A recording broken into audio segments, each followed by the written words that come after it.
Cette explication a complètement changé la façon dont mon patient voyait sa douleur. Tu penses que douleur égale lésion ou dommage dans ton dos, que tu as mal car tu abîmes ton dos. Ce que j'entends par lésion, ça serait la présence d'une hernie, d'arthrose ou de modification qu'on pourrait retrouver à l'IRM. Et si ce n'était pas le cas? Et si, surtout, cette façon de raisonner entretenait ta problématique? Si on pense douleur égale lésion, toutes les personnes présentant des lésions à l'IRM ou à la radio auraient mal. Or, ce n'est pas le cas. Cette étude montre qu'on retrouve de nombreuses modifications à l'imagerie, notamment l'IRM dans ce cas, chez des personnes n'ayant aucune douleur au dos. Faisons un exercice ensemble. Prends une activité qui est douloureuse pour toi actuellement. Recherche sur les 15 derniers jours si lors de cette activité, ta douleur a pu être différente en termes d'intensité ou de durée. Par exemple, tu as marché lundi, tu as eu mal au bout de 30 minutes à une intensité de 4 sur 10. Le lendemain, tu retournes marcher et tu as mal au bout de 10 minutes. Qu'est-ce qui se passe selon toi? Est-ce que ton arthrose a évolué en une journée? Est-ce que ton disque s'est plus détérioré?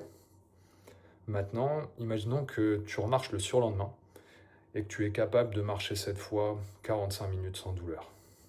Selon toi, qu'est-ce qui s'est passé? Est-ce que ton arthrose a diminué?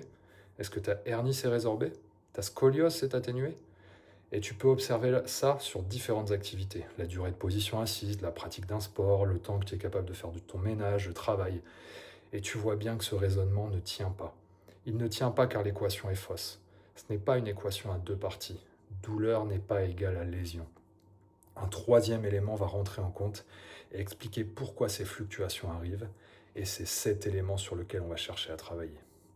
Cet élément, ça va s'appeler un médiateur, ou plutôt les médiateurs, car il en existe plusieurs. Prenons cet exemple. Est-ce que tu te rappelles dans quel état tu étais après t'être réveillé après une mauvaise nuit? Est-ce que ta douleur était plus forte, moins forte? Au contraire, imaginons maintenant que tu as passé une bonne nuit, et aujourd'hui, c'est un jour que tu attends depuis longtemps, comme lorsque c'était Noël, quand tu étais enfant, que ton fils ou ta fille vient d'avoir un enfant et tu vas le voir pour la première fois, ou que tu pars pour le voyage de tes rêves, ou encore tu revois un ou une amie que tu n'as pas vu depuis longtemps.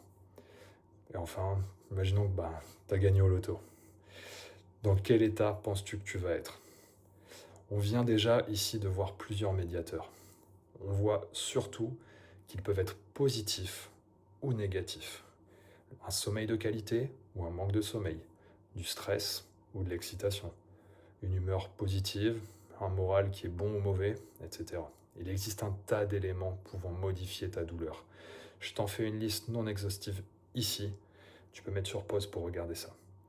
Alors, plutôt que de vouloir t'épuiser à chercher des solutions pour changer ou réparer ton anatomie, ta lésion ou la partie abîmée de ton corps, concentre-toi plutôt sur identifier tous ces facteurs et en mettre un maximum de ton côté.